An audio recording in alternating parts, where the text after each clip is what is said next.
Y vamos a leer en el capítulo 2, versículos 1 hasta el 11. Un pasaje muy conocido por todos, las bodas de Caná, aquel episodio en que el Señor convierte el agua en vino. Y dice así este pasaje, Juan, capítulo 2, versículo 1 al 11. Al tercer día se hicieron unas bodas en Caná de Galilea, y estaba allí la madre de Jesús. Y fueron también invitados a las bodas Jesús y sus discípulos. Y faltando el vino, la madre de Jesús le dijo, no tienen vino. Jesús le dijo, ¿qué tienes conmigo, mujer? Aún no ha venido mi hora. Su madre dijo a los que servían, haced todo lo que os dijere. Y estaban allí 6 tinajas de piedra para agua, conforme al rito de la purificación de los judíos, en cada una de las cuales cabían 2 o 3 cántaros. Jesús les dijo, llenad estas tinajas de agua, y las llenaron hasta arriba. Entonces les dijo, sacad ahora y llevadlo al maestresala, y se lo llevaron. Cuando el maestresala probó el agua hecha vino, sin saber él de dónde era, aunque lo sabían los sirvientes que habían sacado el agua, llamó al esposo y le dijo, todo hombre sirve primero el buen vino, y cuando ya han bebido mucho, entonces el inferior. Mas tú has reservado el buen vino hasta ahora. Versículo 11. Este principio de señales hizo Jesús en Caná de Galilea, y manifestó su gloria, y sus discípulos creyeron en él. Hasta aquí el pasaje de hoy, estos versículos. Pues nos encontramos en un nuevo episodio del ministerio del Señor Jesús, en este capítulo 2, y se nos dice que había unas bodas en un pequeño pueblo llamado Caná de Galilea. Caná de Galilea no estamos muy lejos de Nazaret, que era el pueblo de Jesús. Y dice unas bodas, ¿verdad? No dice una boda. Y siempre se utiliza el plural, porque es la costumbre de los judíos no celebrar una fiesta un día, como hacemos nosotros, sino celebrar una fiesta durante muchos días, normalmente una semana de fiestas. Por tanto, son las bodas, son una serie de fiestas, una detrás de la otra, en la cual estaban los invitados reunidos y allí comían y celebraban la boda juntos. Se nos dice que el Señor Jesús y sus discípulos estaban invitados a esa fiesta. Y también se nos dice que María, la madre del Señor, estaba allí en esa fiesta. Ahora bien, ¿cómo se celebraban las fiestas en esta época? Como decía, las fiestas solían durar una semana y se solían celebrar nuevamente en casa de la novia.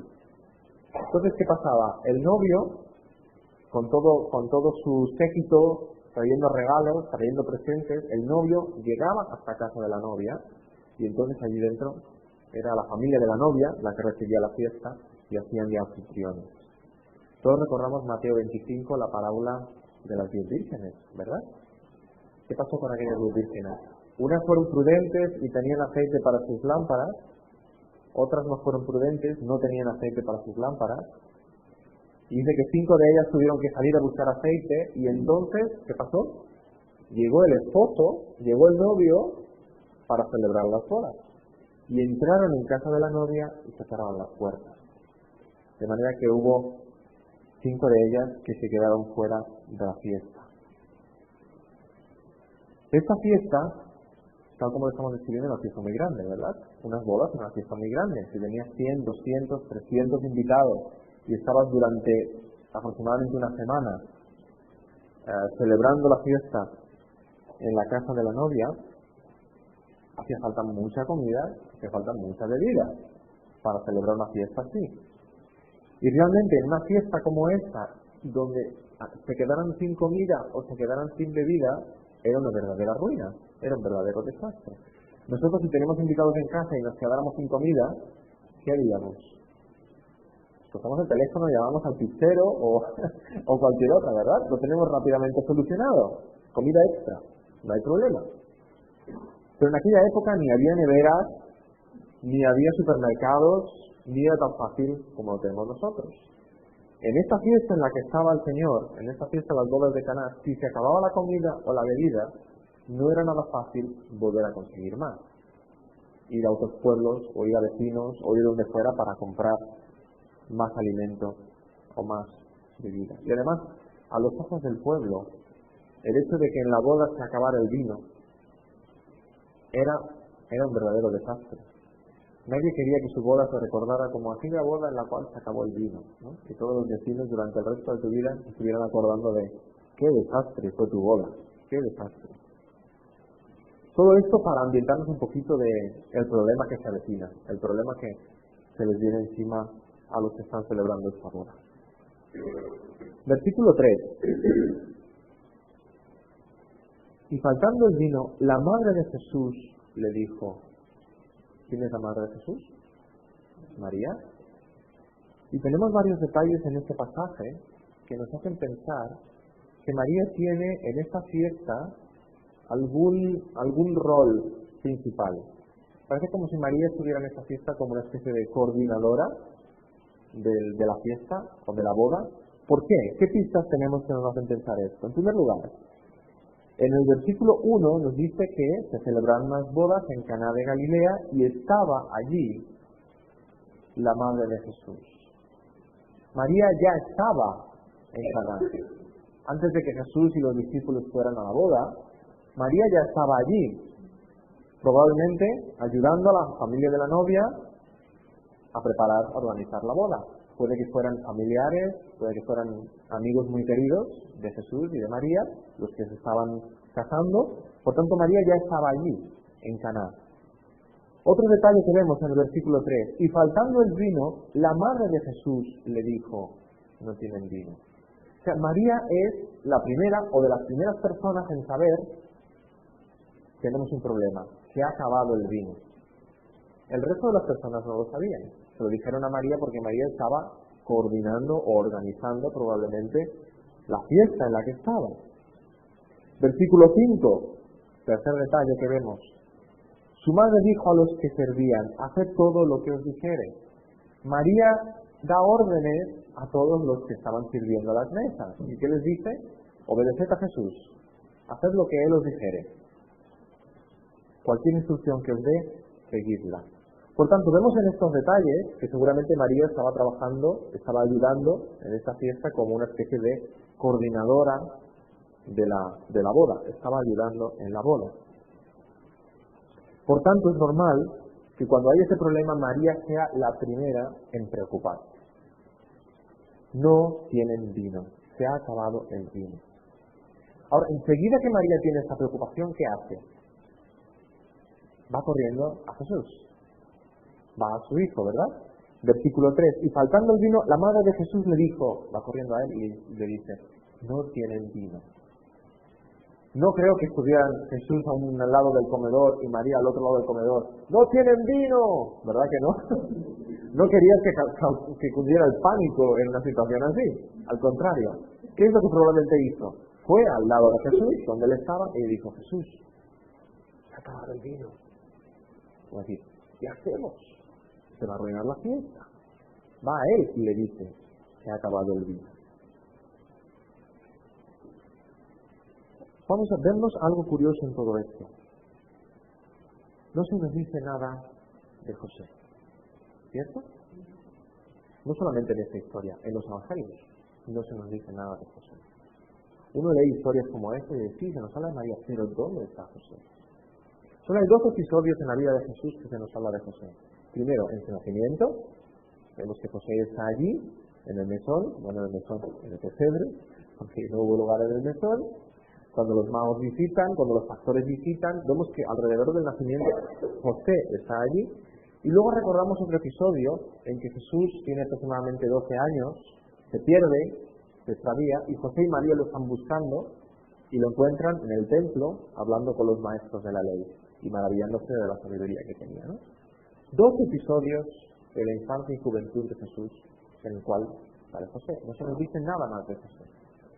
Por eso, la mayoría de comentaristas, y es natural pensar que en algún momento después de esa edad de 12 años, José fallece y María se queda viuda.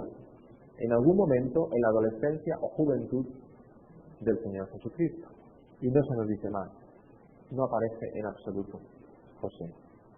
Por tanto, si así fuera, que es muy probable, Jesús se convierte en el cabeza de familia.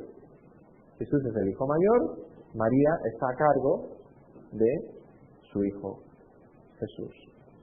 Por tanto, es natural, y todo esto para ver un poquito más lo que está sucediendo aquí, es natural que María, cuando se siente en este problema de que se ha acabado el vino, corriendo va a Jesús a compartirle esta inquietud, este problema, buscando su ayuda. No tienen vino, se ha acabado. ¿Qué vamos a hacer? Versículo 4. La respuesta de Jesús es del todo extraña, ¿verdad? Es rara. Vamos a verlo, versículo 4. Cuando María viene a él, Jesús le dijo: ¿qué tienes conmigo, mujer? ¿Qué tienes conmigo, mujer? Aún no ha venido mi hora. ¿Qué quiere decir esto? ¿Qué tienes conmigo, mujer? Aún no ha venido mi hora. En primer lugar, aclarar que aunque nos suene raro, es absolutamente respetuoso. Mujer en aquella época era como decir doña o señora o usted. Era una manera educada de hablar. Y dice: ¿qué tienes conmigo? ¿Qué tienes conmigo? Literalmente podríamos traducir literalmente, ¿qué contigo y conmigo? O sea, sí. Vale, que hay una nota a pie de página, ¿no? La traducción. ¿Qué tiene que ver esto? Sí. O más, estilame spring, como decimos, ¿qué tiene que ver esto conmigo? O sea, este asunto que me trae, ¿tiene relación conmigo? Le está preguntando esto. ¿Tiene algo que ver con mi persona, o con mi ministerio, o con mi... Evidentemente María se debería quedar un poco helada, ¿no? Hombre, claro, si es mi problema y yo vengo a ti, es porque es un problema nuestro, ¿no? Ahora, la respuesta de por qué responde de esta forma tan extraña es la frase que tenemos a continuación. Aún no ha venido mi hora. Aún no ha venido mi hora. ¿En qué plan va María a Jesús? María va a Jesús, mi hijo, mi familiar, en el cual yo tengo confianza y puedo contar con su ayuda. La respuesta de Jesús es diferente. Jesús está respondiendo a María como el Mesías, el Hijo de Dios. Y vemos aquí un punto clave en el que empieza el ministerio del Señor Jesucristo.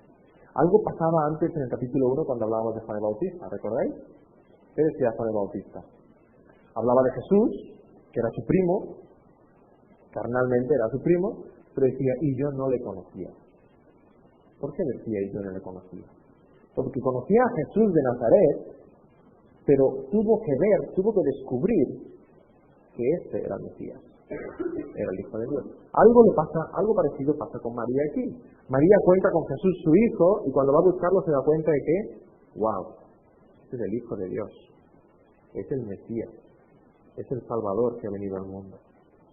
Y creo que María lo entiende perfectamente, porque no le dice: hijo mío, pero ¿qué manera de responder es esa a tu madre? No le dice algo parecido, ¿no? ¿Qué dice? Creo que se queda parada, se gira a los siervos y dice: haced todo lo que os diga. Se da cuenta de que está hablando con el único que tiene poder, el único que tiene realmente la respuesta.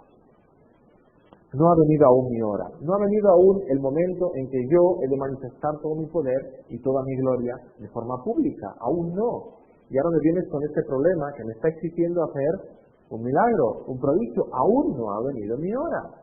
Es lo que está diciendo Jesús. Aún no ha venido el momento. Y vemos más adelante que es verdad, aún no había venido el momento. Este es un milagro fantástico, pero no es público. Nadie se enteró de dónde había venido el buen vino. Excepto, nos dice el pasaje, los discípulos del Señor y los que llenaron las tinajas. Los que llenaron las tinajas de agua y vieron luego: ¿qué es esto? ¿Vino? Estos sí se enteraron, pero el maestro Sala no se enteró, el esposo y la familia de la novia no se enteraron, todos los que estaban celebrando el convite no se enteraron. Les sirvieron vino y nada más.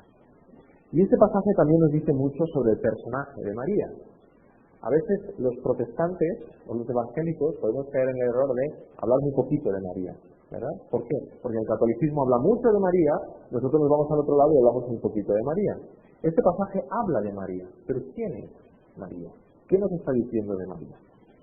La Iglesia de Roma nos enseña que María es mediadora, o sea, que podemos ir a María con nuestras preocupaciones, con nuestras oraciones, porque María las presentará a Dios o las presentará a Jesús. Pero este pasaje no nos está enseñando eso. María misma no nos está enseñando eso. Nos está enseñando justo lo contrario. ¿Quién tiene poder? Jesucristo. ¿A quién acudimos con nuestros problemas? A Jesucristo, no a María. María misma, ¿a quién acude con sus problemas? A Jesús. No hay ningún otro mediador entre Dios y los hombres. Solamente Jesús.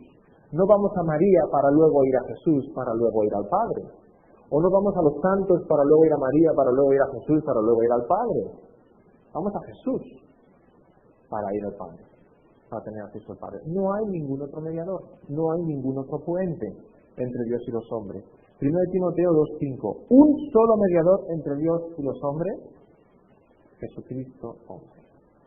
Un solo mediador, Jesucristo hombre. Jesucristo es el camino. Jesucristo es el camino. Y María entendía muy bien y reconoce muy bien esto, que solamente Jesucristo es el camino, solamente Jesucristo es el que tiene poder y el que tiene respuesta. Entonces, ¿cómo tenemos que ver a María? ¿Tenemos que ver a María tal como el catolicismo dice? ¿Tenemos que acudir a ella? ¿Orar a ella? No, tenemos que orar al Señor Jesucristo.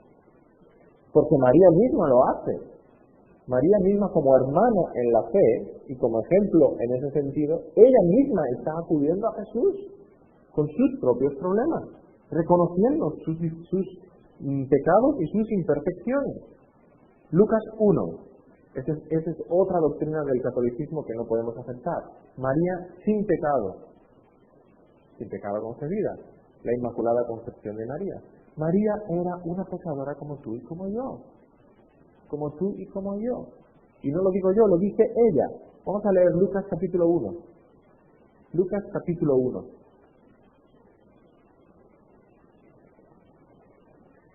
Versículo 46.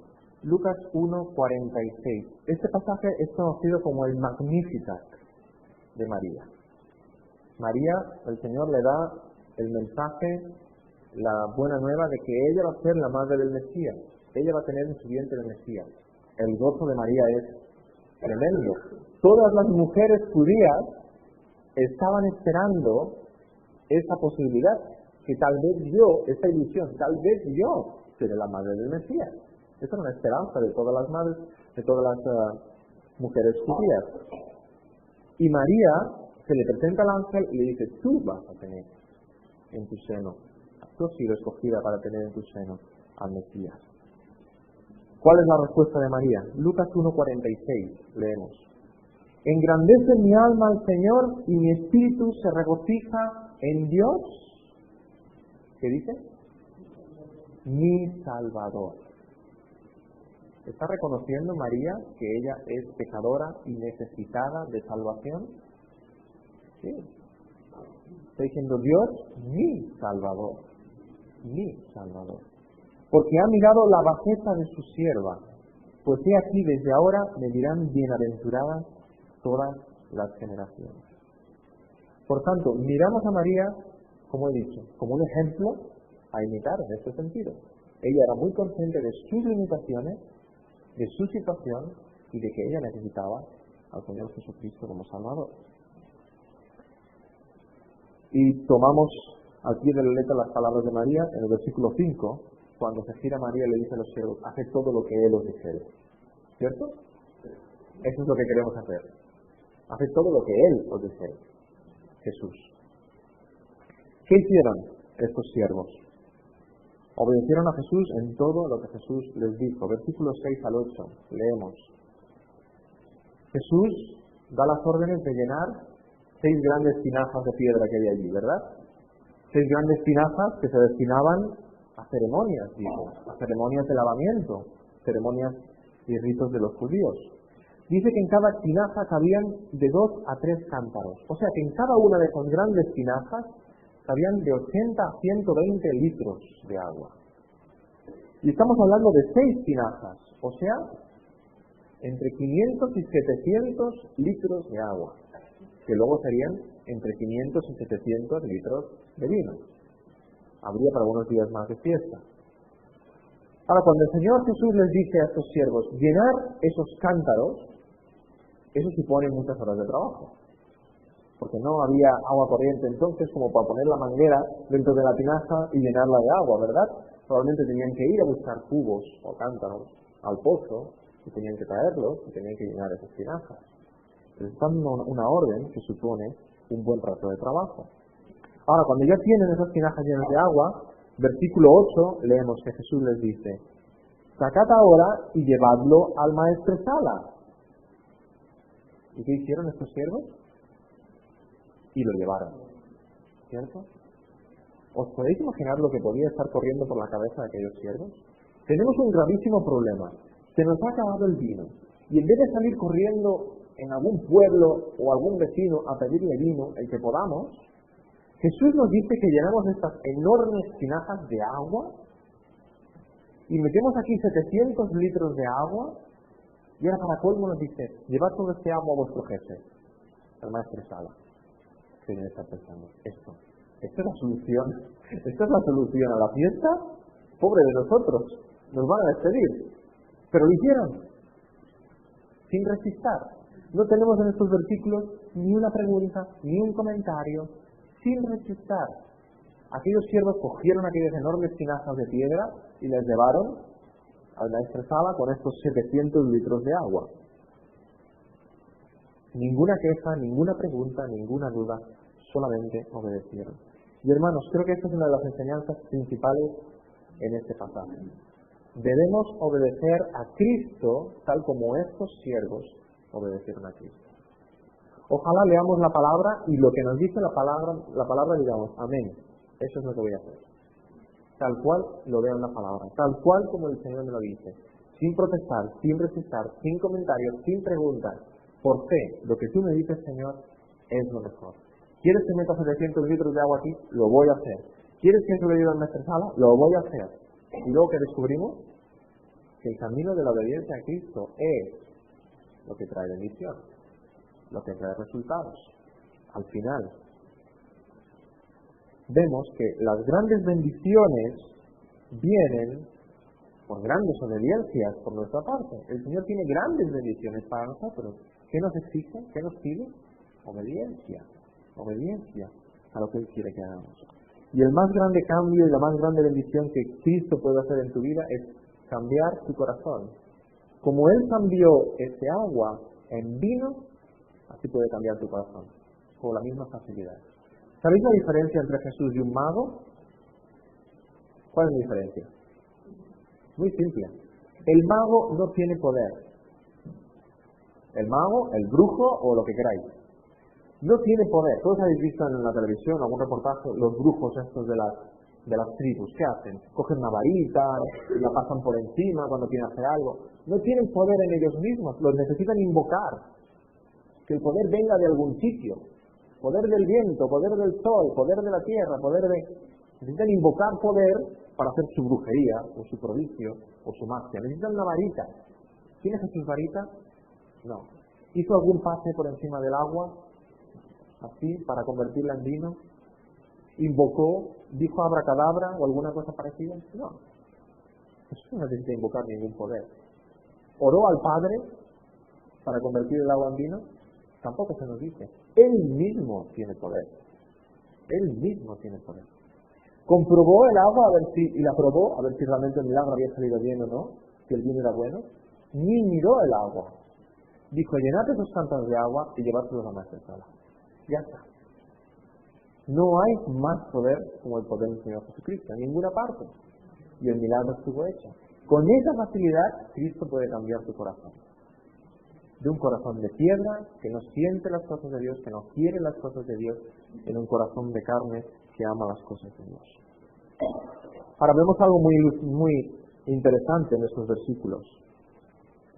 ¿Qué dice el maestresala después de probar el vino y ver que es tan bueno? Versículo 10, dice que normalmente todo hombre sirve primero el buen vino, ¿cierto? Y cuando la gente, los invitados están hartos del buen vino, entonces ¿qué hacen? Saca el vino más bajito, el vino de menor calidad. Eso es exactamente lo que hace el mundo. El mundo, ¿cómo vive la vida? Vamos a beber el buen vino. Mientras haya salud, mientras haya juventud, mientras haya dinero, vamos a disfrutar de la vida. Porque después vendrá el mal vino. Después, cuando llegue la vejez, o cuando llegue la muerte, o cuando llegue la enfermedad, entonces vendrá el mal vino, el de menor calidad. Pero ¿qué es lo que hace el Señor con nosotros? Exactamente al revés, ¿cierto? Ahora vivimos esta vida sabiendo que es el vino de inferior calidad. De inferior calidad. Y como pasó en estas bodas, luego vemos que el vino mejor es el que el Señor nos ha guardado para el final. ¿Cierto? Si la vida fuera un tren, para la mayoría de la gente, ¿dónde acaba ese tren? En una parada de una estación que se llama muerte. Y ahí se acaba. Para el cristiano la muerte es un apeadero. ¿Sabéis lo que es un apeadero? Aquellas paradas donde paras un minuto porque a lo mejor sube y baja alguien, pero el tren continúa. Eso es un apeadero. Para el cristiano, la muerte es un apeadero. Seguimos y después de la muerte, el tren continúa. Y entonces es cuando viene el vino mejor. En la presencia del Señor, disfrutando de ese banquete toda la eternidad al lado de Cristo. Una pregunta casi para concluir. ¿Es este un milagro caprichoso? Todos miramos otros milagros del Señor Jesús, donde sana un paralítico, donde resucita a Lázaro, donde no ha visto a un ciego. Y dices, wow, qué milagros, ¿verdad? Ha hecho bien al prójimo. ¿Es este un milagro caprichoso? Podríamos decir, bueno, si hubiera hecho este milagro Jesús bien, y si no lo hubiera hecho, pues también. En el del capítulo anterior, versículo 50, leemos que Jesús le dice lo siguiente a Natanael. Recordamos de nuestro último estudio. Le dice Natanael, porque te vi debajo de la higuera, ¿crees?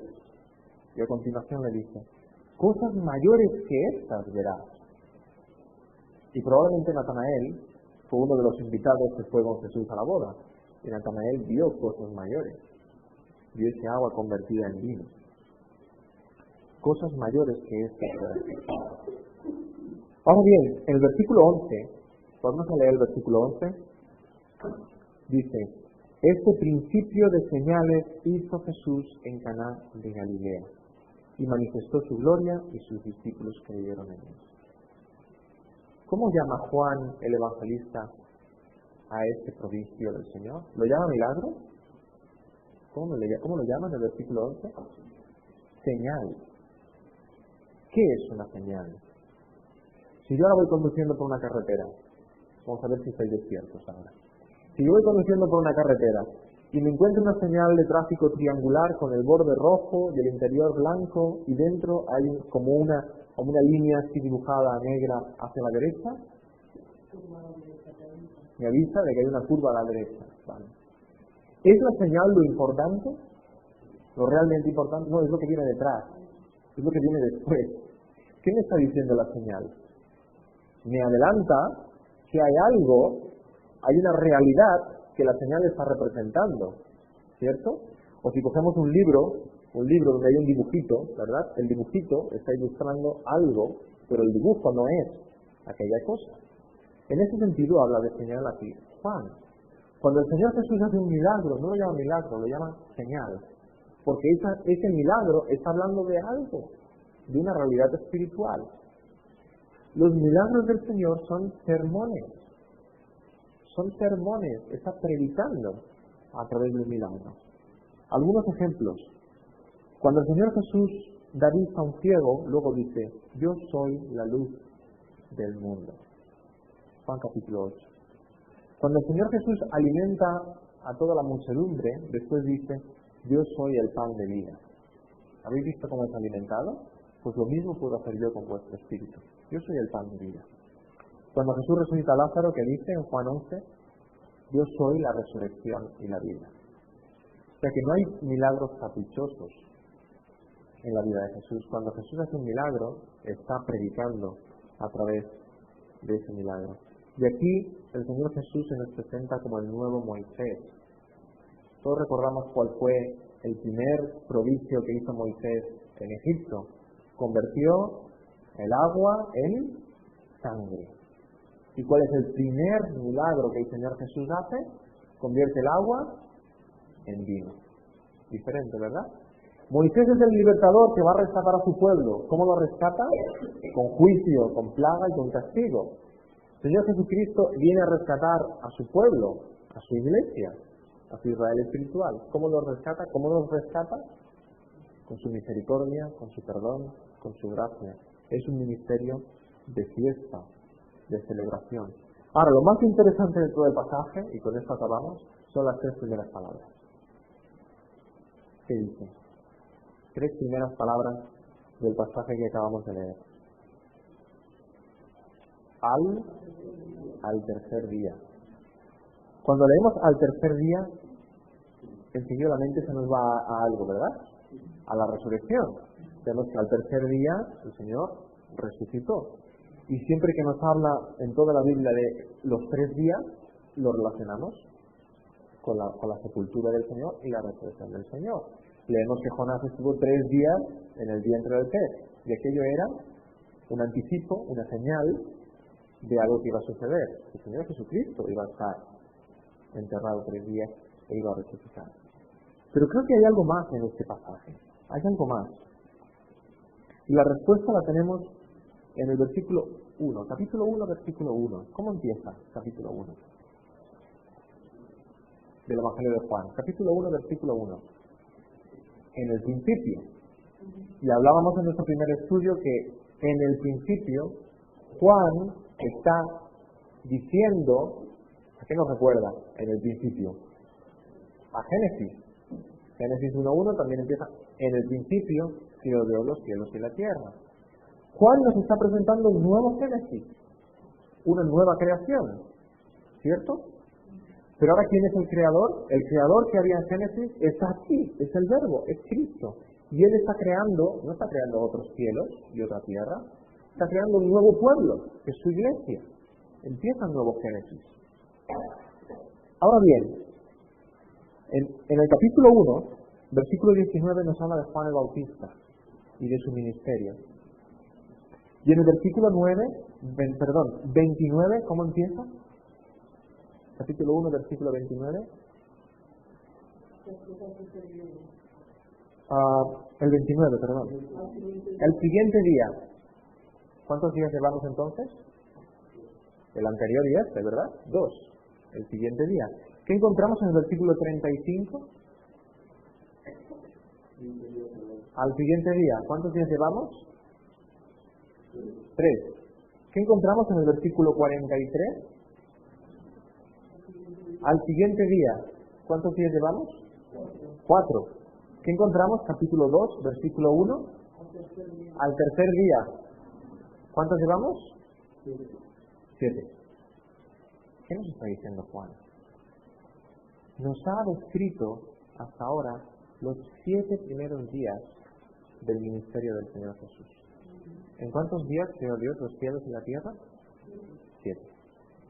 Tenemos aquí toda la primera semana del Génesis, toda la primera semana de la creación en este pasaje hasta las bodas de Caná. Y el séptimo día, el Señor, ¿qué hizo el séptimo día el Señor? Descansó. ¿Qué hizo el Señor Jesús el séptimo día de su ministerio? Fue a las bodas. Fue a las bodas, a descansar. El sábado del Señor, la fiesta del Señor, ¿cierto? Así es como el Señor Jesús empieza su ministerio. Al séptimo día descansó. ¿Y qué hizo con sus discípulos? Lo llevó a las bodas. Y así es como el Señor Jesús acabará su ministerio. En los cielos será un banquete, será una fiesta, serán las bodas del Cordero. Y llevará a sus discípulos, que somos nosotros, a esas fiestas, a esas bodas del Cordero. Entonces diremos, Apocalipsis 19:7, gocémonos y alegrémonos y démosle gloria porque han llegado las bodas del Cordero y su esposa se ha preparado. ¿Quién es la esposa de Cristo? Su iglesia. Su iglesia estará preparada en el día final. Y para acabar, yo diría que la enseñanza central de este pasaje es: sirvamos obedientemente a Cristo. incondicionalmente lo que nos diga en su palabra. Hemos visto antes que este fue un milagro para algunos, que el esposo ni la novia vieron este milagro, ni los invitados vieron este milagro, ni el maestro de sala se enteró de este milagro, sino los que estaban cerca del Señor, sirviendo y obedeciendo al Señor. Estos vieron este milagro. Los discípulos del Señor y aquellos, como dice el versículo 9, lo sabían los sirvientes que habían sacado el agua. Aquellos que estaban cerca del Señor pudieron experimentarlo. Y es igual en nuestras vidas, hermanos. Cuanto más cerca estamos del Señor, cuanto más obedecemos al Señor, más vemos la mano poderosa del Señor en nuestras vidas y a nuestro alrededor, para disfrutar de su gracia. Amén. Hasta aquí el estudio de hoy.